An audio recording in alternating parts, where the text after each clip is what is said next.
गीता 18 के श्लोक नंबर 62 में भगवान स्वयं कह रहे हैं कि अर्जुन उस परमेश्वर की शरण में जा जिसकी कृपा से परम शांति व शाश्वत स्थान अर्थात सतलोक को प्राप्त होगा।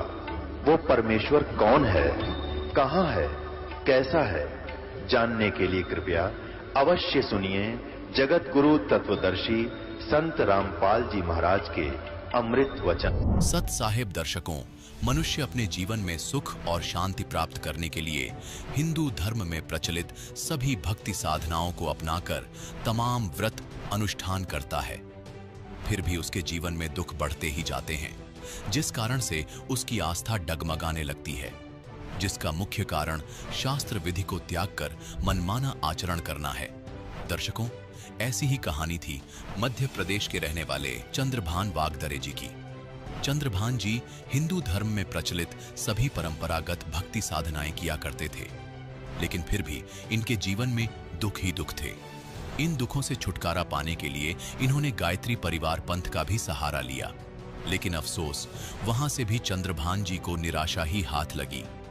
लेकिन दर्शकों, आज चंद्रभान जी का कहना है कि जब से मैंने संत रामपाल जी महाराज से नाम दीक्षा ली है और हिंदू धर्म में प्रचलित शास्त्र विरुद्ध साधना को त्याग कर संत रामपाल जी महाराज द्वारा बताई गई आदि सनातनी भक्ति साधना को अपनाया है, तब से मेरे जीवन के सारे दुख गायब हो गए हैं। दर्शकों, आखिर चंद्रभान जी क्यों अपने धर्म में प्रचलित साधना को शास्त्र विरुद्ध बता रहे हैं? आखिर इसके पीछे की सच्चाई क्या है? सुनते हैं चंद्रभान वागदरे जी की कहानी, उन्हीं की जुबानी। सर नमस्कार। नमस्कार सर जी। सर क्या नाम है आपका? चंद्रभान वागदरे। सर कहाँ से आए हैं आप? ग्राम बारची, तहसील आमला, जिला बैतूल। सर, संत रामपाल जी महाराज से नाम दीक्षा लेने से पहले आप क्या भक्ति साधना करते थे? संत रामपाल जी महाराज जी से नाम दीक्षा लेने के पहले यही देव देवता की अपने हिंदू धर्म में जो प्रचलित पूजाएं है वही साधनाएं हम पूजा करते थे। तो फिर आप संत रामपाल जी महाराज जी की शरण में क्यों आए? संत रामपाल जी परमात्मा स्वरूप ऐसे आए उनके शरण में कि मुझे शरीर में बहुत बड़ी बीमारी थी, पूरा मेरा दाहिना अंग खराब हो चुका था। आपने गायत्री परिवार से कितने साल तक नाम दीक्षा लेके भक्ति की? गायत्री परिवार से 1994 से लगा के 2013 तक के पूरे भक्ति की। आपने वहाँ कौन से गुरु से नाम दीक्षा ली थी? वहाँ पर गुरु गायत्री परिवार में मतलब वो श्री राम शर्मा जी के द्वारा ही मतलब वो वहाँ दिलवाया जाता है नामदान दीक्षा। सर, गायत्री परिवार में आपको क्या भक्ति विधि बताई गई? कौन से मंत्र आपको भक्ति करने के लिए दिए गए?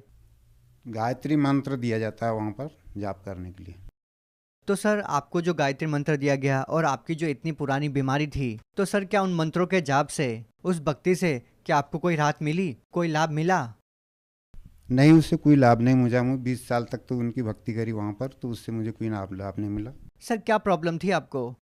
मुझे दाहिना अंग पूरा खराब था और भूत प्रेतों की बीमारी थी। भूत प्रेत मतलब शैतान नींद में रात में आ जाना, बैठ जाना छाती पे। क्या आपको दिखाई देते थे भूत प्रेत? क्या बोलते थे वो? पूरी आकृति उनकी काली काली रहती थी, चेहरा तो एकदम से पहचान में नहीं आता था उनका, लेकिन वो दबा के एकदम से आवाज़ बंद कर देते थे। और उसी प्रेत में अपन जैसे अगर हाथ पैर हिलाओ और उनको देखो कि भाई भाग जाए, कैसे भागे, ये कुछ समझ में नहीं आता था। तो गायत्री मंत्र का भी जाप करता था तो वो नहीं भाग पाते थे। बहुत टाइम तक इतने परेशान करते थे कि यानी बस सिर पर जान निकलने की रह जाती थी। उस पीरियड में ऐसे आधा एक घंटा तक के वो परेशान करने के बाद में फिर निकलते थे। तो वो जैसे अपने को जैसी चेतना वापस आए उस पीरियड में तो शरीर का तो हलना डुलना बंद हो जाता था। हाथ पैर में हिलाने की भी सोचूं, उठाने की सोचूं या मैं उठने की सोचूं तो उठ नहीं पाता था, क्योंकि मतलब ऐसा लगता था कि जैसे गन्ने का जूस निकाल दिया जाता है, उस प्रकार से मेरे शरीर का पूरा जूस निकल जाता था वो शैतान भागने के बाद में। सर, आपको ये जो भूत प्रेत की बाधा थी वो कितने साल से थी? ये भूत प्रेत की बात तो भगत जी परमात्मा जी के शरण में आने के पहले 20 साल से थी, मतलब पहले से। अभी तो परमात्मा जी के शरण 20 साल से ही आप गायत्री परिवार से जुड़े हुए थे? हाँ। कोई लाभ नहीं मिला? वहाँ से तो कोई लाभ ही, शैतान भूतों में तो कोई लाभ ही नहीं मिला। बीमारी वो शैतान भूत के कारण ही मतलब बनी रही मेरे शरीर में। क्या क्या बीमारियां थी आपको? पैरालिसिस था मुझे, और उसमें टीबी भी पॉजिटिव आई है, मेरे पास में रिपोर्ट भी है, और लता मंगेशकर हॉस्पिटल की नागपुर की। और पाइल्स था, और मतलब पैर तक के पूरा ख़राब हो चुका था मेरा दाहिना अंग, मेरे चलना भी नहीं हो रहा था मुझसे।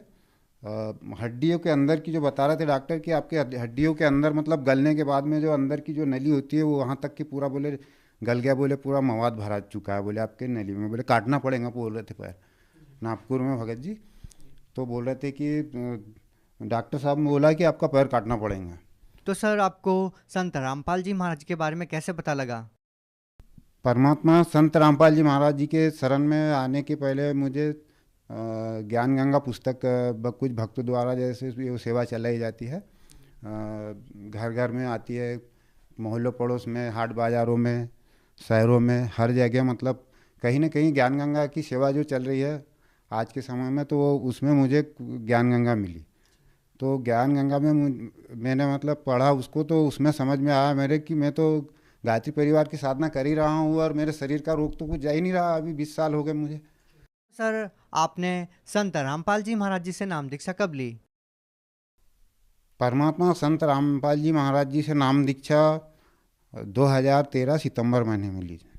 तो सर आपको जो 20 साल से भूत प्रेत की बाधा थी, टीबी की बीमारी थी, आपको पैरालिसिस की बीमारी थी, क्या संत रामपाल जी महाराज से नाम दीक्षा लेने के बाद आपको कोई लाभ मिला? हाँ जी, जैसे ही मैंने संत रामपाल जी महाराज जी से नाम दीक्षा ली वैसे ही मुझे लाभ होना शुरू हो गया। धीरे धीरे करके भगत जी सर जी मेरे जो दाहिने अंग का जो दर्द था वो भी कम हुआ, और उसके साथों साथ में भंडारा वगैरह भी करने लग गया। मैं पहले तो खाना भी नहीं खाता था, मेरा वजन भी कम हो गया था और चक्कर आते थे, तो काम भी कुछ बनता नहीं था। इस प्रकार से तो धीरे धीरे करके परमात्मा स्वरूप रामपाल जी महाराज जी से नाम दीक्षा लेने के बाद में 2-3 महीने में भगत जी धीरे धीरे पूरा ही आराम हो गया मुझे। जो मुझे टीबी की समस्या थी इससे भी पूरा आराम हुआ। अभी इसके बाद में जो अभी मैंने सन 2000 में अपना 2020 में करा है, रिपोर्ट है मेरे पास में, तो उसमें पूरा मुझे पूरा फ़ायदा है, मुझे कोई बीमारी नहीं है अभी। तो सर आपको जो 20 साल से टीबी की बीमारी थी, पैरालिसिस की बीमारी थी, संत रामपाल जी महाराज जी से नाम दीक्षा लेने के बाद ठीक हो गई, तो हम आपसे ये जानना चाहेंगे कि क्या जो व्यक्ति आपकी तरह संत रामपाल जी महाराज से नाम दीक्षा लेंगे तो क्या उनको भी कोई लाभ मिलेगा? हाँ जी, परमात्मा स्वरूप संत रामपाल जी महाराज जी से जो नाम दीक्षा लेंगे तो उनको लाभ अवश्य मिलेगा, क्योंकि इसी भक्ति से पूर्ण परमात्मा मोक्ष मार्ग भी मिलेगा, और जो भूत प्रेत की जो बाधाएं हैं वो इसी भक्ति से दूर होगी। और खास कारण बीमारी का भगत जी सर जी की वही है कि भूत प्रेत ही उस बीमारी को उत्पन्न करते हैं। भूत प्रेत से पहले आदमी परेशान होता है, उसके बाद में फिर उसको बीमारी पकड़ती है। तो भूत प्रेत जब परेशानी नहीं करेंगे तो परमात्मा के द्वारा नाम दीक्षा मंत्र से बहुत बढ़िया मुझे जैसा आराम हुआ, वैसे नियम में रह के अगर भक्ति करेंगे परमात्मा जी की, उनके बताए अनुसार नियम में रहेंगे तो ज़रूर फायदा होगा। सर आप भगत समाज को क्या संदेश देना चाहते हैं? सर जी मैं क्या दे सकता हूँ, संदेश नहीं, प्रार्थना कर सकता हूँ कि संत रामपाल जी महाराज जी के शरण में आए और अपने जो कष्ट है, जैसे मुझे थे, प्रेत बाधाएँ थी, प्रेत बाधा के कारण बीमारी भी बहुत सारी थी, पूरा अंग पूरा खराब हो चुका था मेरा। तो संत रामपाल जी महाराज जी से दीक्षा लेकर उनके बताए अनुसार नियम में रह के भक्ति करेंगे तो ज़रूर फायदा होगा। सर बहुत बहुत धन्यवाद। धन्यवाद। दर्शकों, अभी आपने सुने संत रामपाल जी महाराज से दीक्षा प्राप्त करके सुखी हुए भक्त के अनुभव। अब देखिए जगत गुरु तत्वदर्शी संत रामपाल जी महाराज के मंगल प्रवचन। वो परमात्मा कबीर जो यहाँ आते हैं विद्वान रूप में, यानी जगत गुरु रूप में, तत्वदर्शी संत के रूप में, वो परमात्मा वैसे सबसे पहला देहधारी है और उसका शरीर शुक्रम कायम है। उसका शुक्रम माने माता पिता के बीज से बना हुआ, वो शुक्र से बना हुआ हमारे जैसा 5 तत्व का शरीर नहीं है जो माता पिता के बीज से बनता है। तो कहते वो शुक्रम कायम ऐसा नाविरम, उसके शरीर में नाड़ी नहीं है, हार्ड हुड नहीं है उसके अंदर, तो वो ऐसा शरीर है भगवान का। इसलिए परमात्मा कहते हैं मैं विधेयी हूं। धर्मदास जी ने कहा था, हे परमात्मा आपके शरीर दिखाई देता है और आप अपने आप को विधेयी कहते हो। तो भगवान ने कहा था कि नरक परख कर देख धर्मदास, तुम सा तन नहीं मोर, मेरा तन तुम्हारे जैसा नहीं है, इसलिए मैं विलक्षण देही है मेरी, इसलिए मैं विधेय हूं।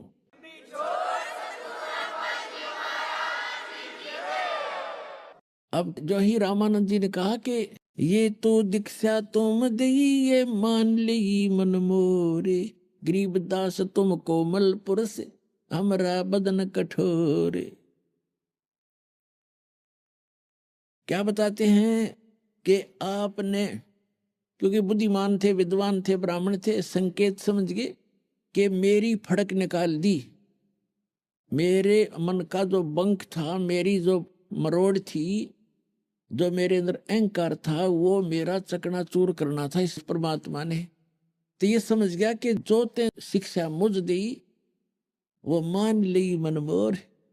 कि रामानंद जी समझ गए कि ये दुल्हा रूप में प्रगट भगवान, और मेरे अंदर अभिमान भरा था जाति और मजहब का, मेरा वो अहंकार मिटाने के लिए आज इसने ये लीला की है कि कहते जो शिक्षा तुमने मुझे दी मान ली मन मोर। मैं समझ गया कि आपने मेरे लिए मेरी आप मरोड़ काट दी, क्योंकि सीने से एक धानक के बालक को लगा रखा है, सारा ब्राह्मण समाज बैठा और थू थू कर रहे हैं, ये बुढ़ापे में इसका क्या दिमाग चल गया रामानंद जी का, धानक के बालक को सीने का लगा रहा।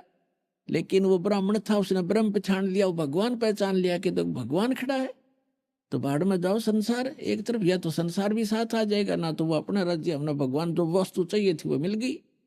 तो अब रामानंद जी कहते हैं जो दीक्षा तुम मोहे दी मान ली मनोर, अरे गरीबदास तुम कोमल पुरुष, आपका तो शरीर रुई जैसा है और हमरा बदन कठोर। फिर क्या बताते हैं, मन की पूजा तुम लखी ये मुकुट माल परवेश, गरीबदास गति कौन लख तेरा कौन वर्ण को बेखे।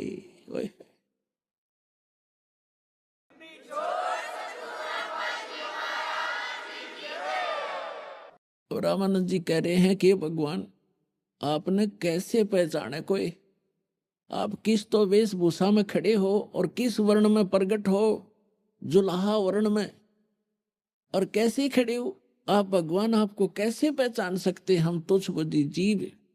मन की पूजा तुम लखी ये मुकुट मान परवेश, गरीबदास गति कौन लखे, आपकी गति को, आपकी सतीथि को, आपकी महिमा को, और कौन समझे, कौन वर्ण को देखे। किस वेशभूषा में खड़े, हमने भगवान पता नहीं कैसा मान रखा था, हाथ में सुदर्शन चक्कर हो या तीर ले रखा हो या गदा गुदा धर रखी है, और आपको तो आप भगवान खड़े। अपना आत्मा ये भूल हमारा वर्षों से पड़ी हुई है, युगों से। अब ये भूल इसी समय में मिटनी है, अगर किसी की मिट जाता है, और अभी मोक्ष होना है। ये इस कलयुग का ये पीक टाइम है, प्राइम टाइम है। अपना आत्मा समझो भगवान को, सदग्रंथ अपने पास है, ऐसे इंस्ट्रूमेंट आपके पास है, और दास आपके पास है, भगवान का भेजा हुआ तत्वदर्शी संत, और complete worship of God, complete भगवान की कंप्लीट वर्शिप दास के पास उपलब्ध है। अब परमात्मा ने क्या कहा, ये काफी वार्ता है, लेकिन समय थोड़ा, मैं शॉर्ट करूंगा थोड़ा सा। अब ये सारा कुछ हो गया, वो जितने वहां बैठे थे सिरफिरे उठ कर चले गए, ब्राह्मण जितने नकली थे, असली ब्राह्मण रह गया भगवान के पास। तब रामानंद जी ने नहीं सोचा जान दे ये तो लबड़दा ने, पहले तो मैं ब्राह्मण था और विद्वान था और पूज्य था, आज मुझे भगवान मिल गया, मैं रिजेक्ट हो गया, इन मूर्खों क्या ज्ञान है इनको। जब गुरु में था तो आज भी मैं गुरु हूं, और मैं जिसको पूज रहा हूं इन सब ने उसी को पूजना चाहिए। लेकिन वो तो काल का जाल है, वह सब खिसक गए तो खिसक गए। फिर रामानंद जी की थोड़ी बुद्धि बदल दी, सोचा कि पूरा निर्णय कर लूं। कबीर परमात्मा से पूछा रामानंद जी ने कि आपने झूठ क्यों बोला बच्चा, परमात्मा ने कहा, मैंने क्या झूठ बोला स्वामी कि आप कहते हो कि रामानंद जी यानी मेरे से आपने दीक्षा ली है? मैंने तो आपको कभी दीक्षा दी नहीं। तो परमात्मा ने कहा कि आपको याद होगा एक दिन मैं पंचगंगा घाट की पौड़ियों पर लेटा हुआ था और आप जी नहाने गए थे, स्नान करने। आपकी खड़ाऊ मेरे सिर में लगी थी, आपने सिर पे हाथ रख के कहा था कि राम राम बोल बेटा, राम राम बोल। तो रामानंद जी बोले, भाई वो तो 2.5 वर्ष का बालक होगा, और 2.5 वर्ष के बालक का और 5 वर्ष के बच्चे का डबल डिफरेंस हो जाता है शरीर का, बॉडी का। तो वो तो 5 वर्ष का बालक था भाई, यह बात मेरे दची नहीं। तो परमात्मा ने क्या किया, वहां एक नौकर की, सेवक की चारपाई थी बाहर झोंपड़ी से, रामानंद जी के सेवक की। तो परमात्मा एक रूप में 5 वर्ष के बालक में तो सामने खड़े हैं, और एक दूसरा रूप बना के उस चारपाई के ऊपर लेट गए खटिया पर। कहा कि देखो स्वामी जी, ऐसा था मैं, ऐसा था ना। अब जो ही रामानंद जी ने देखा, 5 वर्ष के 2.5 वर्ष का बालक इधर और 5 वर्ष का सामने, 6 बार इधर देखा और 6 बार इधर, आंखें मलमल कर देखा। तो परमात्मा ने सोचा इस बुढ़े की बुद्धि अब सेट हो को ना। वहां से उठे परमात्मा और उस 5 वर्ष के बालक में 2.5 वर्ष का बालक आकर उसके सामने समा गया। तब रामानंद की बुद्धि ठिकाने आई। फिर भी नहीं बोला कि बच्चा मैं तो कंठी भी देता हूं, कंठी। परमात्मा ने निकाल के दिखाई कि देख यार ये कंठी, ये कहां प्राप्त हुई? कि आपने वही तो डाली थी मेरे गले में पंचगंगा घाट पर। अब रामानंद जी की वो भी याद था कि वो मेरी खोगी थी कंठी। उसने सोचा ये नरा बालक नहीं है, ये तो सारी ये बात फिट कर रहा है। फिर पूछा कि बच्चा मैं राम राम तो नाम नहीं देता, मैं कोई और मंत्र देता हूं। ये ऋषि लोग मंत्र ओपन नहीं किया करते थे। राम राम तो जैसे हम सत्साहिब सत्साहिब करते हैं ऐसे करते थे वो। तो परमात्मा ने कहा आप ओम नाम देते हो। अब रामानंद जी की तो सिट्टी फिट्टी गुम होगी कि सारी सच्ची बतावा, जुल्हाओं तक तो ये बात जा ही नहीं सकती। मैं क्या मंत्र देता हूँ, गुप्त प्रतिज्ञा कराता हूँ जिसको नाम देता हूँ। ऋषियों को देता था नाम ये, और बाकी हरे कृष्ण हरे राम यो भी नाम साथ में, ओम नमः शिवाय ये अलग सा, लेकिन ये गुप्त मंत्र था इनका सार नाम था ओम। फिर रामानंद जी की बुद्धि चक्कर काट गई, मेरा बालक को नहीं, अकेला बच्चा नहीं है। फिर परमात्मा ने कहा कि अगरम अगरम छोड़ दो, सुनो हमारी सीख। कबीर साहब ने कहा कि ये अटपट छोड़ स्वामी जी, हमारी बात को सुनो। समझाने लगे कि उससे सृष्टि रचना सुना दी परमात्मा ने आध घंटे के अंदर। रामानंद जी ने कहा कि मैं आंखों देखूं जब बात बने, क्योंकि आज तक ना किसी वेद में, ना किसी गुरु ने, ना किसी ऋषि ने, ना आचार्य और शंकराचार्य ने हमें ये ज्ञान नहीं दिया। तो रामानंद जी ने कहा कि मैं योग युक्त होता हूं, मैं समाधिस्थ हो जाता हूं। परमात्मा ने कहा कि समाधिस्थ होकर देखिए आप कहां तक पहुंच पाते हो, फिर मैं बताऊंगा आपकी ये स्थिति कहां है। रामानंद जी का अभ्यास था 1 सेकंड में समाधिस्थ हो गए, और जो ही वो त्रिवेणी पर पहुंचे, योग युगत प्राणायाम कर जित्या सकल शरीर, त्रिवेणी के घाट पर वहां अटक रहे बलबीर। आगे जाके 3 रास्ते हो जाते, सामने ये ब्रह्मरंध्र है, लेफ्ट साइड में ये धर्मराज के लोक को जाता है, और इधर वो अलग से जाता है 88,000 खेड़े साइड में। तो यहां जाकर वो बंद हो गया, उससे आगे नहीं जा पा रहा था। तो परमात्मा वहीं पहुंचे बालक रूप में। समाधि में क्या होता है, एक सोपन सा होता है। और परमात्मा ने कहा कि आपके हरे राम हरे कृष्ण सीताराम राधे श्याम ये तो कोई मंत्र है नहीं, ओम के नाम से आप बस यहीं तक आ सकते हो। और जब आपकी मृत्यु होगी, जैसे यजुर्वेद अध्याय नंबर 40 के मंत्र 15 में कहा है, ओम कर्तु समर किलबे समर कर्तुम समर। ओम नाम का जाप काम करते करते सिमरण करो, और विशेष कसक के साथ सिमरण करो। मनुष्य जीवन का प्रथम कर्तव्य जान कर सिमरण करो। ये ब्रह्म का मंत्र है। गीता ज्ञान दाता 8वें अध्याय के 13वें श्लोक में कहता है, ओम इति एकाक्षरम ब्रह्म विवरण माम अनुसमरण ये प्रयाति तजन देहम सयाति परमाम। मुझ ब्रह्म का केवल एक ओम अक्षर है, उच्चारण करके सिमरण करता हुआ यह प्रयाति तजन देहम, यानी शरीर छोड़कर जाते समय तक इसका सिमरण करता रहता है, सयाति परमाम गतिम, वो ब्रह्म से मिलने वाली, ओम से मिलने वाली परम गति प्राप्त होता है। कहाँ जाता है ब्रह्म लोक में? अब यहाँ स्वामी जी ने इष्ट मान रखा था विष्णु जी, और ओम नाम का जाप करती थी, तो ब्रह्मलोक नहीं जा सकते थे ये। तो उन्होंने बताया कि आप जी अंतिम सांस तक ये मंत्र करते रहोगे, तब क्या आपकी मृत्यु के बाद आप यहाँ आओगे इस त्रिवेणी पे। ये 3 रास्ते हैं, तो इस रास्ते यहाँ आकर के आप मृत्यु के बाद इस रास्ते जाओगे, इस रास्ते पर। और आगे धर्मराज का लोक है, सबसे पहले न्यायाधीश का ऑफिस है, वहां आपका अकाउंट होगा, उसके बाद आप विष्णु लोक में जाओगे। विष्णु लोक के अंदर भी ओम नाम की कमाई के अलग से एक रेस्टोरेंट बना हुआ है, वहां भी आपकी कमाई नष्ट होगी। आप वहां जाओगे और फिर 84 लाख योनियों में आओगे। ये सामने का जो ब्रह्मरंध्र है, ये तुम्हारे मंत्र से नहीं खुल सकता। मेरे पास वो मंत्र है जो सतनाम बनेगा 2 अक्षर का, इन दोनों का मिलकर ये सिमरण किया जाएगा, तब ये ब्रह्मरंध्र खुलेगा। एक ओम, एक तत्, जो सांकेतिक है, जो दास आपको देता। तो परमात्मा ने कहा कि देखो मैं सुमन करता हूं अपने सतनाम का। सुमन करते ही सामने का वो एकदम कपाट खुल गया ब्रह्मरंध्र का,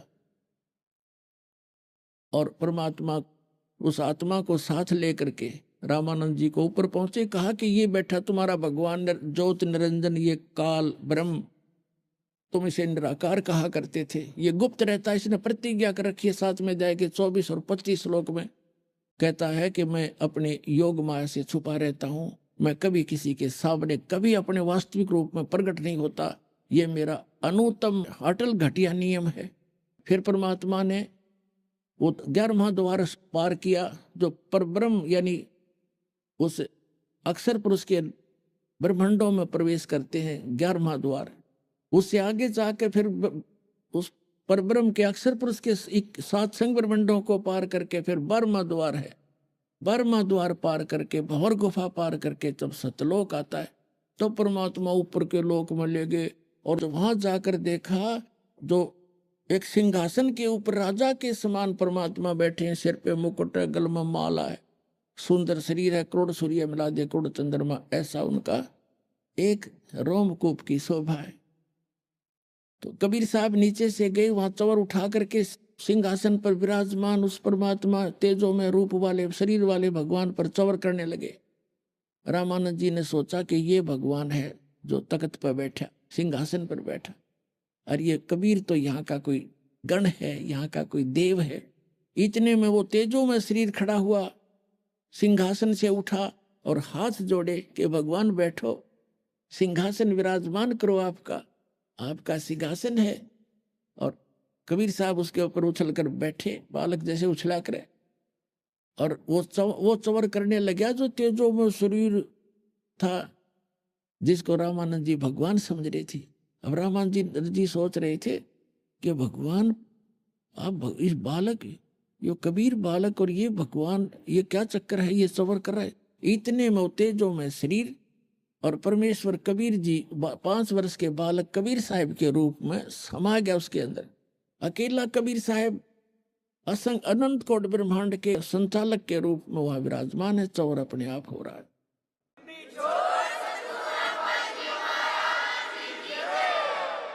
और परमात्मा का वो बालक रूप इतना तेजों में हो गया जैसे करोड़ सूर्य करोड़ चंद्रमा मिला दे एक रोम के अंदर।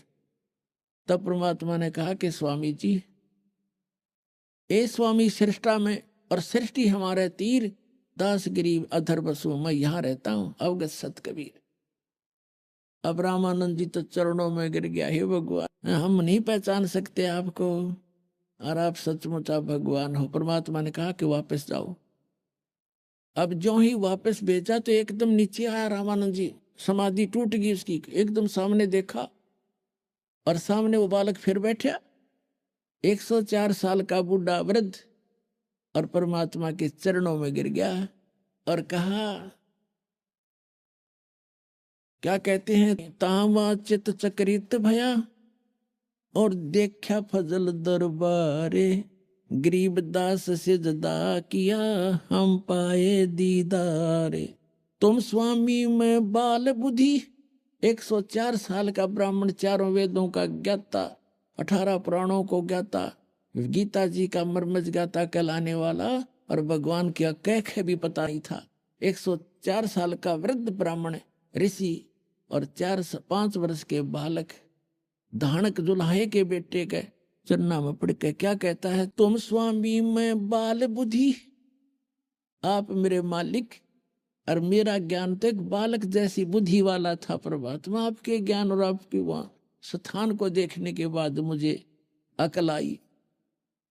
तुम स्वामी मैं बाल बुद्धि, ये भरम कर्म किया नासे, गरीब दास निज ब्रह्म, तुम मेरा होगा दृढ़ विश्वास। निज ब्रह्म, एक तो ब्रह्म है, ये काल है, निज ब्रह्म असली भगवान तो आप हो, अब मुझे दृढ़ विश्वास हो गया। सुन बे सुन से तुम परे, उर से हमरे तीरे, दास गरीब सर्वंग में, तुम अवगत पुरुष कबीरे। सुन बेसुन से परे हो और यहाँ भी आप बैठे हो। फिर क्या कहते हैं, कोटि कोटि से दाह करे और कोटि कोटि परिणामे, गरीब दास अनहद अधर, हम पर से तव दामे।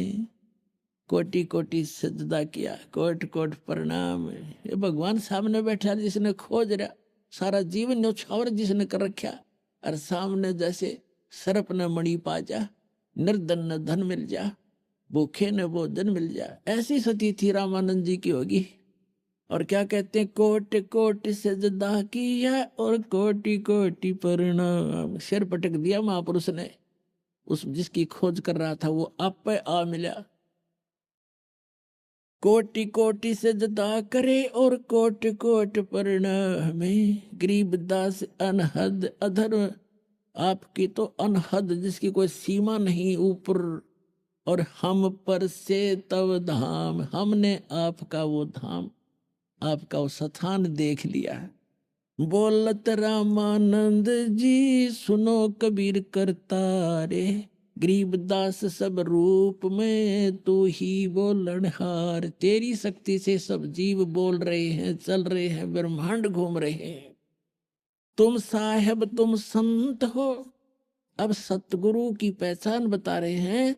तुम साहेब तुम संत हो और तुम सतगुरु तुम हंस, गरीब दास तुम रूप बिना और न दूजा अंश।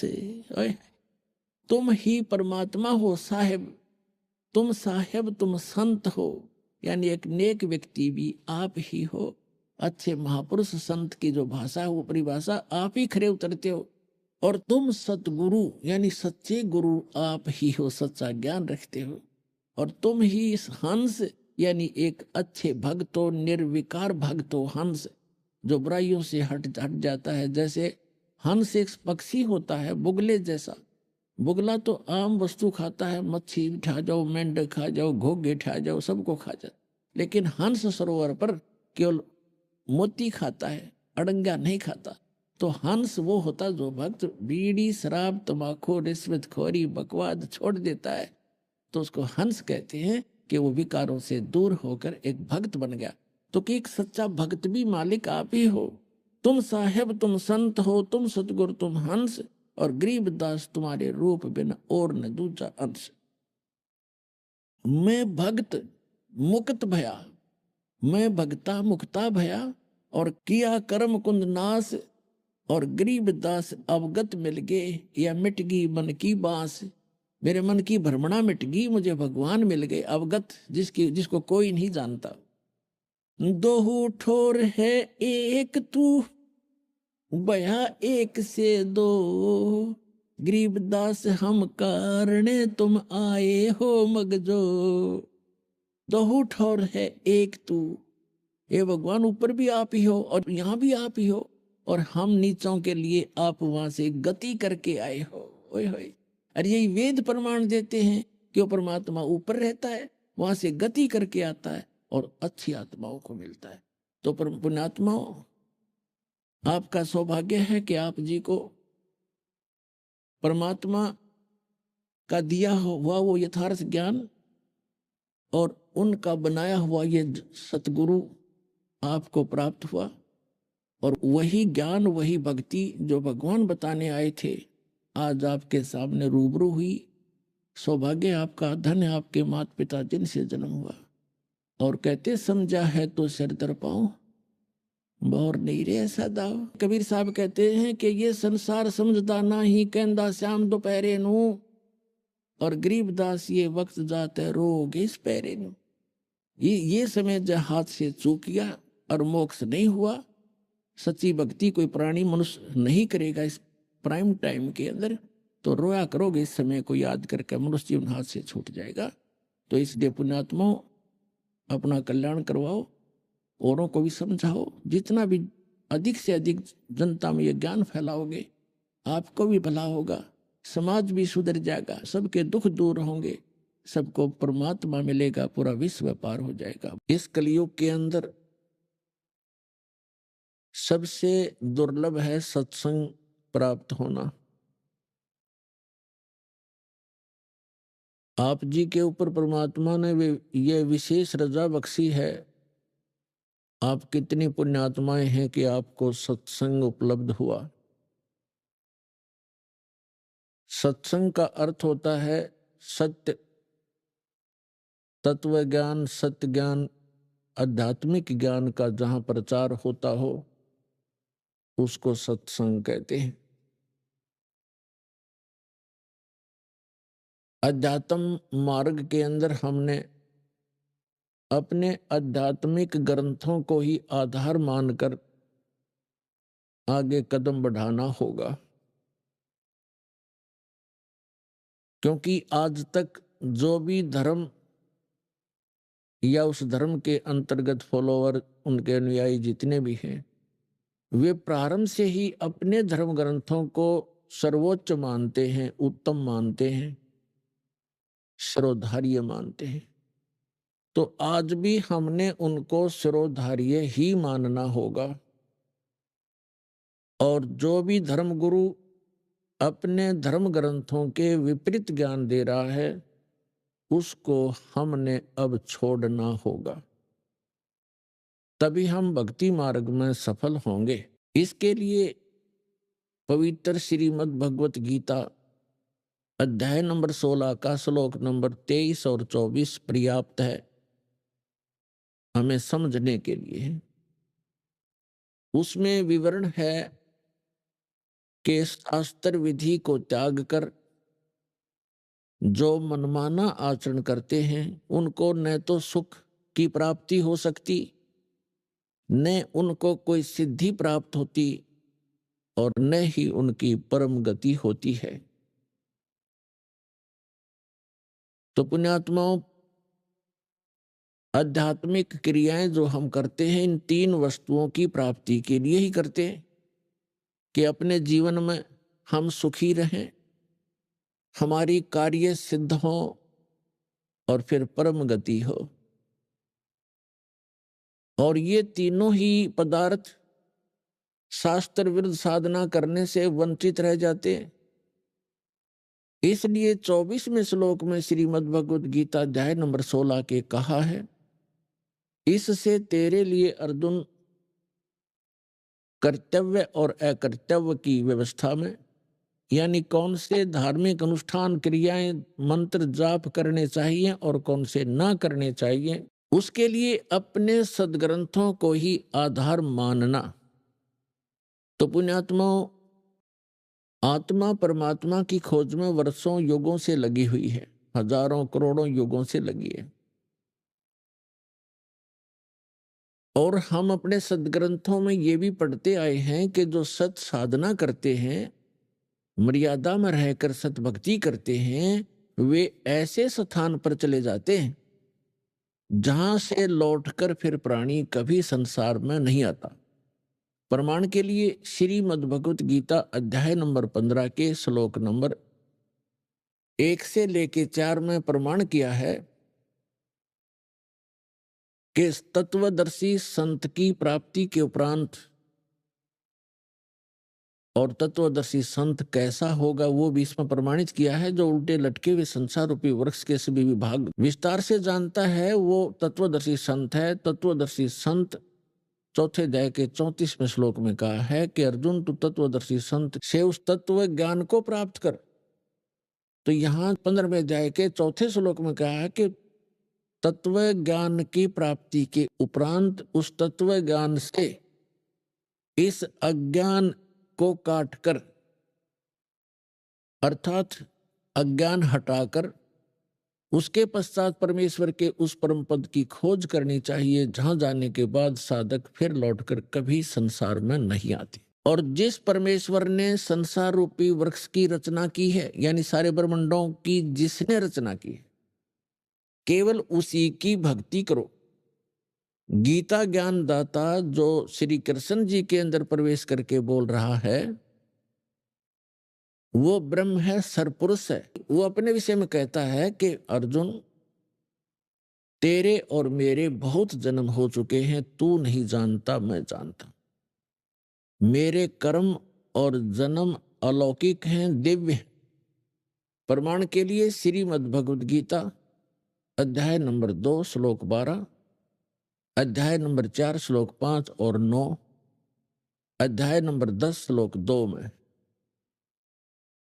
ये गीता ज्ञानदाता स्वयं कहता है कि मेरी भी जन्म मृत्यु होती है और मेरे उपासक की भी जन्म मृत्यु होती है और आपकी भी होती है। यदि हम ये मानकर चलें कि श्रीमद् भगवद गीता का ज्ञान श्री कृष्ण जी बोल रहे हैं, वैसे तो सच्चाई आपको बताई दी दास ने। श्री कृष्ण जी के अंदर ये सरपुरुष यानी काल ज्योत स्वरूपी निरंजन, जो जिसे योगी लोग ब्रह्म कहते हैं, ऋषि लोग जिसे ब्रह्म कहा करते हैं, वो बोल रहा है।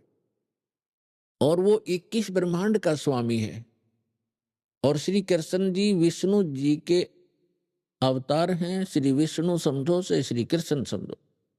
ये केवल 3 लोकों पर, पृथ्वी लोक, स्वर्गलोक और पाताल लोक, इन 3 लोकों पर केवल एक विभाग के प्रभु हैं, स्वामी हैं।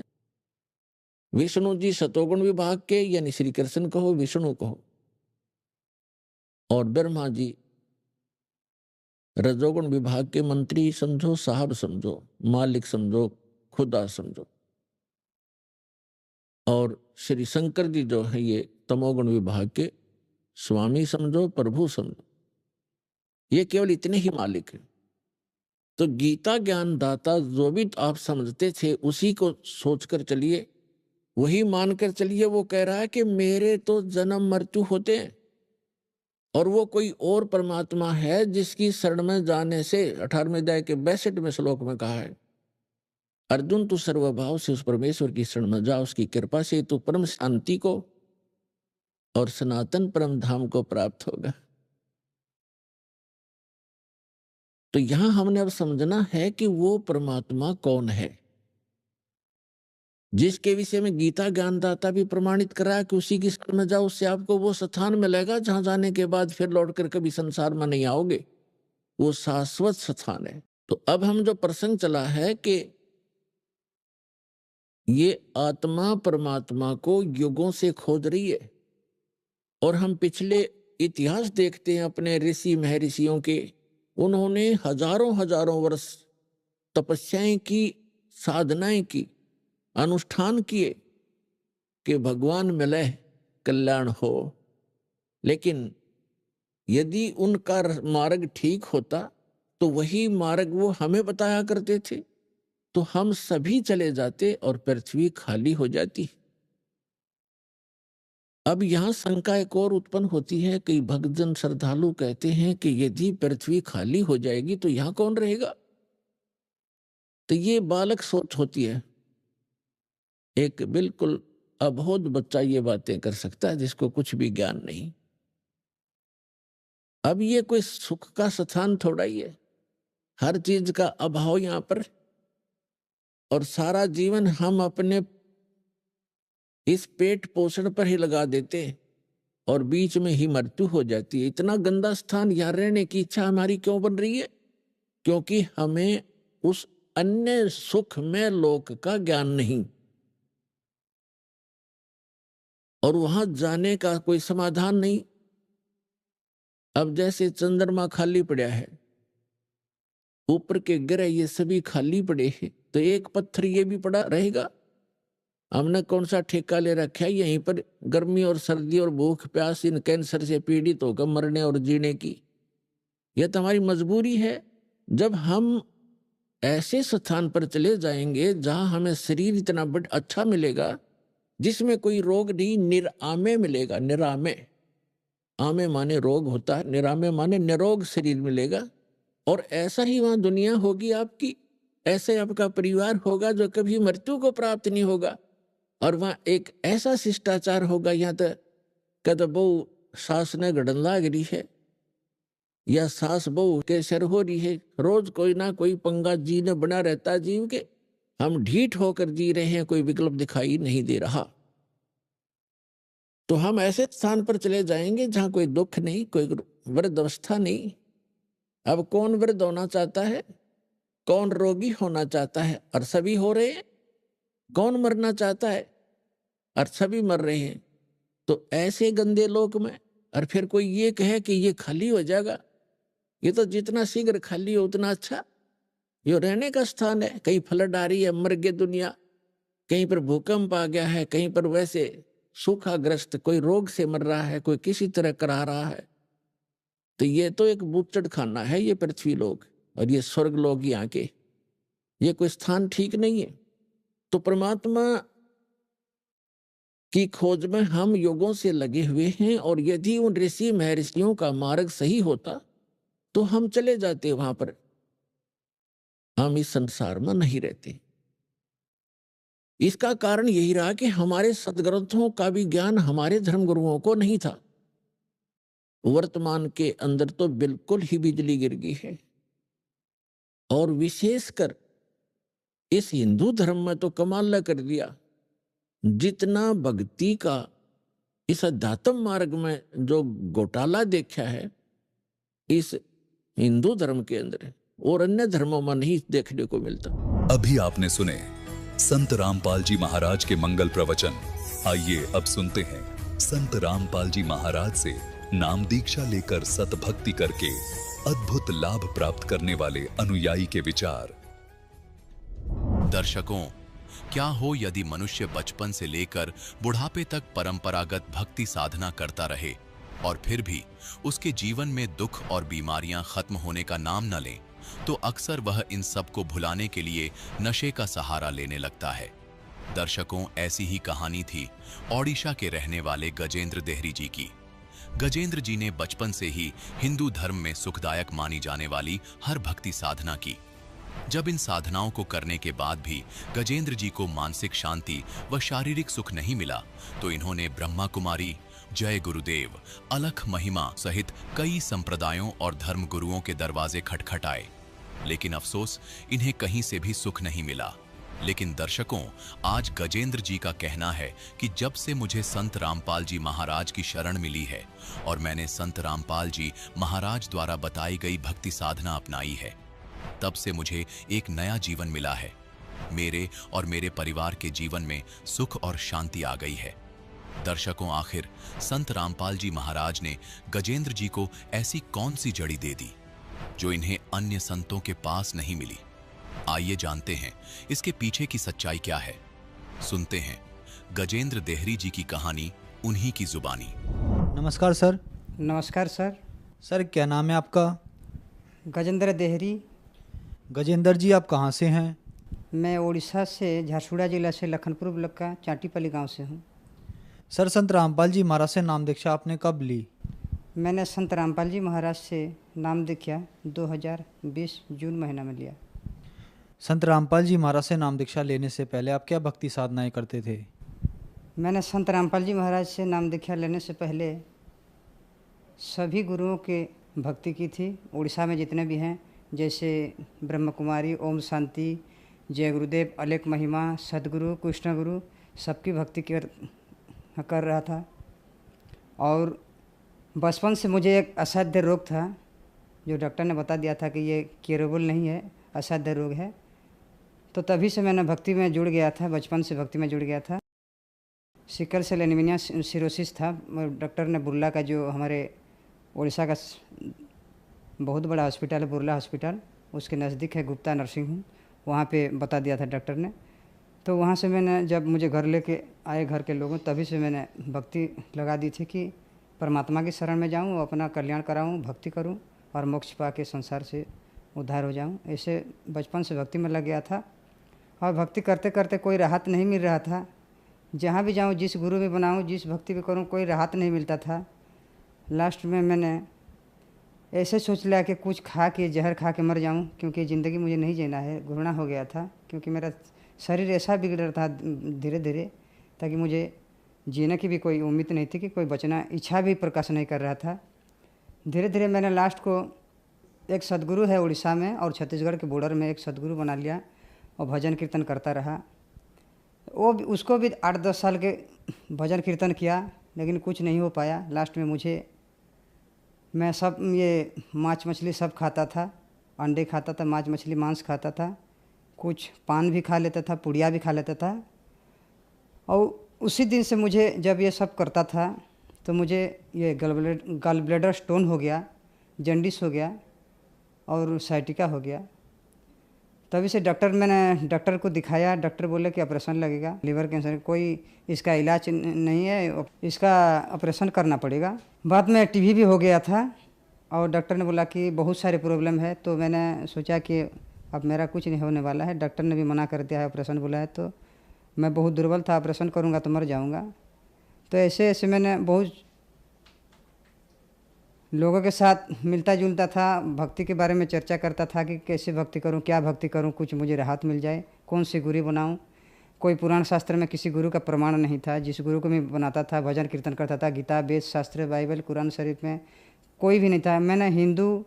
हम तो हिंदू हैं, मुस्लिम और सिख और क्रिश्चियन धर्म, सभी चारों धर्म में गया था और उस सब भक्ति को अनुभव किया। सभी भक्ति करना, कोई राहत नहीं मिला। लास्ट को मैंने, एक मेरे मामा जी थे, उसने मुझे ज्ञान गंगा पुस्तक दिया। उसी ज्ञान गंगा पुस्तक को पढ़कर मैंने 7 साल तक रख दिया था। जब ये स्टोन हुआ मुझे और जन्डिस हो गया, तो मैंने उसी ज्ञान गंगा के बारे में फिर तलाश की, फिर पढ़ा और मैंने उसमें प्रमाण था। जितने भी हम भक्ति करते हैं सब शास्त्रों के विरुद्ध है, कोई प्रमाण नहीं है। वेद शास्त्रों में, 18 पुराण में, बाइबल में, कुरान शरीफ में, गुरु ग्रंथ में किसी का प्रमाण नहीं है कि पूरा गुरु हैं। और ब्रह्मा विष्णु का महेश्वर का मैं भक्ति करता था। मुझे तो बचपन से था कि ये नाशवान है, अविनाशी नहीं है, क्योंकि इसका जन्म मृत्यु होता था। तो मुझे उसी अविनाशी परमात्मा की तलाश थी और उसी अविनाशी परमात्मा को कौन गुरु मुझे मिलाएगा। मैंने अपने इस असाध्य रोग को साधन करने के लिए, आरोग्य पाने के लिए भारत में जितना भी गुरु हैं, जैसे मधु परमहंस जम्मू कश्मीर वाला, धन धन सदगुरु, सच्चा सौदा, प्रकाश मुनि, जैसे उड़ीसा में ब्रह्म कुमारी, गायत्री धर्म, जैसे बेंगलुरु में साईं बाबा, सभी के दरबार गया, कहीं पे राहत नहीं मिला। और लास्ट में मेरे मामा जी ने मुझे ज्ञान गंगा पुस्तक दिया, उसी को मैंने पढ़ा। उसी में सब प्रमाण था कि गीता में प्रमाण है कि भगवान अर्जुन के बोल रहे हैं कि अर्जुन तू तत्वदर्शी संत के शरण में जा, वही सच्चा गुरु है, वही पूर्ण गुरु है, पूरा गुरु है, वही तुझे परमात्मा प्राप्ति कराएगा। और मैंने पढ़कर उसके रख दिया था। जब मुझे प्रॉब्लम होने लगा, ये बीमारी हो गया, स्टोन हो गया, ग्लब्लैडर स्टोन हो गया, तभी मैंने ज्ञान गंगा बही खुला और देखा, पढ़ा और नाम लेने के लिए मुझे ज्ञान। सबको पहले मैंने परीक्षण निरीक्षण किया कि संत रामपाल जी महाराज जो हैं, अवतार हैं, अभी उनके शिष्य बता रहे हैं, उसमें प्रमाण दे रहे हैं कि ये पूरा गुरु हैं, ये परमात्मा हैं और इनके शरण में जाने से सभी रोग कष्ट दूर होते हैं, सुख होता है, शांति होता है, सतलोक प्राप्ति है, मुक्त होता है। तब मैंने पहले मैंने पढ़ा लिखा था, बीए किया था, बीए पढ़ा था, तभी मैंने अक्षर ज्ञान था। तो मैंने पहले निरीक्षण करना शुरू कर दिया कि संत रामपाल जी महाराज कैसा गुरु हैं और किसके अवतार हैं और परमात्मा कौन है और पूरा गुरु को है। ऐसे मैंने छानबीन सब वेद शास्त्र प्रमाण देखा कि श्रीमद् भगवद गीता अध्याय 4 श्लोक नंबर 34 में लिखा है कि अर्जुन, तो सर्वभाव से सरलतापूर्वक निष्कपट भाव में उस तत्वदर्शी संत के शरण में जा, वो तुझे तत्वज्ञान देंगे और उसी तत्वज्ञान से पाकर तू उस परम पद को खोज लेना, जहाँ जाने के बाद साधक को संसार कर लौट कर नहीं आना पड़ता है।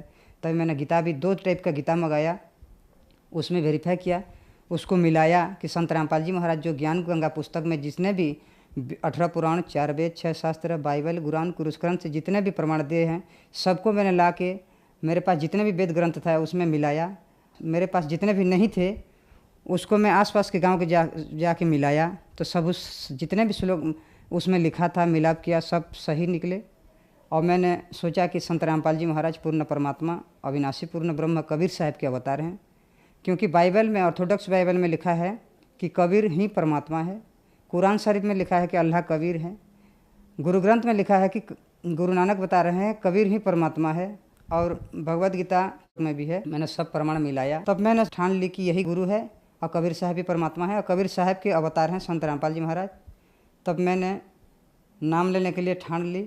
और हरियाणा को जब मैंने मोबाइल में सत्संग देखा, उनके सत्संग देखा, उसके पीली पट्टी में जो नंबर आते थे उसी पीली पट्टी में हरियाणा आश्रम को लगाया। वहीं से आदेश आया कि आप उड़ीसा के संबलपुर नामदान केंद्र है, भुवनेश्वर में भी है, कलाहांडी में भी है, कौन सा नज़दीक है वहीं का नंबर देंगे। मैंने बोला कि संबलपुर नामदान केंद्र मेरा नज़दीक है। संत रामपाल जी महाराज इसके नामदान संबलपुर नामदान सेंटर से 2020 21 जून को ऑनलाइन मोबाइल में नामदान लिखा ली। सर, जैसे कि आपने बताया कि आपको सिकल सेल नाम की बीमारी थी, जॉइंडिक्स था, लीवर कैंसर था, डॉक्टर ने आपको ये कह दी थी कि आप कुछ ही दिन के मेहमान हैं।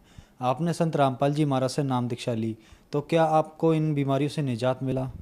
जितने बीमारी थे सब में मुझको धीरे धीरे आराम लगने लगा। अभी स्वस्थ हूँ और सभी बीमारी मेरे दूर होने लगा। मैं अभी भक्ति कर रहा हूँ और अभी जितने भी बीमारी था सबसे मुझे राहत मिल गई है। सिकल सेल में मुझे बहुत 24 जो लगता था, ट्रामाडोल लगता था, डायनापार लगता था, पेंडोर लगता था, ये सब लगाता था। जितने देर तक इसका ये असर था तब तक अच्छा लगता था। उसका असर निकल गया तो फिर अच्छा नहीं लगता था।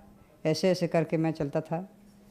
और जब परमात्मा के शरण में आया, बंदी छोड़ सदगुरु रामपाल जी परमात्मा के शरण में आया, तभी से मुझे राहत मिलने लगा। और मेडिसिन मैंने छोड़ दिया, मेडिसिन दवाई सब छोड़ दिया। अब स्वस्थ हूँ और परमात्मा की भक्ति कर रहा हूँ। हमारे घर में पैसों की आर्थिक अवस्था बहुत दुर्बल थी, घर में कली झंझट होता था। संत रामपाल जी महाराज की दया से अब घर में कली कुलज कम हो गया और आर्थिक स्थिति भी बदल गया। अभी परमात्मा की दया से सब ठीक ठाक है। सर, क्या क्वालिफिकेशन है आपकी? मैंने परमात्मा की दया से बीए कंप्लीट किया हूँ और उड़ीसा के जो उत्कल यूनिवर्सिटी है उसी में एमबीए का एडमिशन किया हूँ और पढ़ाई चल रहा है और भक्ति भी चल रहा है।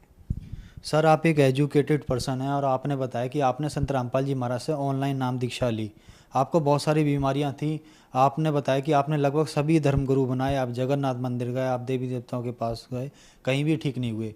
संत रामपाल जी महाराज से आपने ऑनलाइन नाम दीक्षा ली और आप ठीक हो गए। ऐसा कैसे संभव हो रहा है? बंदी छोड़ सदगुरु रामपाल जी महाराज जो नाम दीक्षा देते हैं, जो मंत्र देते हैं, सब श्रीमद् भगवद गीता के 17 नंबर अध्याय के 23 नंबर श्लोक में ओम तत्सत जो है उसको 3 बार परमात्मा नाम देते हैं। तो हम जब ये शास्त्र अनुकूल भक्ति करते हैं, मैंने शास्त्र अनुकूल भक्ति किया, तब मुझे फ़ायदा शुरू होने लगा, स्वास्थ्य में बदलाव आने लगा, आरोग्य आने लगा। और ये तो प्रमाणित ज्ञान है, प्रमाणित भक्ति है जो सदगुरु बंदी छोड़ सदगुरु रामपाल जी महाराज से हमें मिला। सर, जैसा कि आपने बताया कि आप बहुत ज़्यादा बीमार थे, आपको बहुत ऐसी लाइलाज बीमारियां थी जो ठीक नहीं होने की थी। आपने संत रामपाल जी महाराज के शिष्यों के इंटरव्यू देखे कि वो लोग ठीक हो रहे हैं, तो आपको भी लगा कि मैं भी ठीक हो सकता हूँ। आज आप खुद टीवी पे खड़े हैं और आप भी एक उदाहरण हैं। तो जो लोग आपको टीवी पर देख रहे हैं और वो दुखी हैं, परेशान हैं, उनके लिए आप क्या कहना चाहेंगे? जो लोग मैं जैसे परेशान था, जैसे परमात्मा की तलाश में था, जिस सतगुरु की तलाश में था, जो शास्त्र अनुकूल भक्ति थे, पूर्ण परमात्मा हो, ऐसे मैं तलाश करते करते आज परमात्मा की दया से वो गुरु भी बना लिया, वो परमात्मा भी प्राप्त कर ली। और परमात्मा की दया से जो भी रोग था मेरे सब आरोग्य मिला, भक्ति कर रहा हूँ, स्वस्थ हूँ, पढ़ाई भी चल रहा है। और ये मेरे जो विश्व में जो भारतवासी हैं सबको मैं करबत प्रार्थना करके हाथ जोड़ता हूँ कि जो भी इस वर्ल्ड में, इस भारत देश में, उड़ीसा में हैं, सबको प्रार्थना कर रहा हूँ मेरे भाई और बहनों, माता पिताओं से कि ये संत रामपाल जी महाराज जो हैं ये शास्त्र के अनुकूल भक्ति देते हैं। अध्याय 4 श्लोक नंबर 34 में जिस तत्पदर्शी संत के बारे में बताया है वही गुरु हैं। और उनके शास्त्र अनुकूल भक्ति से जो भी नाम दीक्षा लेगा उससे मोक्ष मिलेगा और उसको आरोग्य मिलेगा। यही प्रमाण है वेद शास्त्रों में। सर, संत रामपाल जी महाराज से नाम दीक्षा कैसे ली जा सकती है? हमारे भारत देश के कई टीवी चैनलों में संत रामपाल जी महाराज जी के सत्संग आते हैं। नीचे में एक पीली पट्टी चलती है, उसमें आश्रमों का नंबर रहता है। उसी नंबर में फ़ोन लगाएंगे और अपने अपने नज़दीक में, अपने अपने डिस्ट्रिक्ट में जो भी नामदान केंद्र है संत रामपाल जी महाराज जी के, वहीं से अपने आपको नामदान मिल जाएगा। धन्यवाद सर। नमस्कार सर।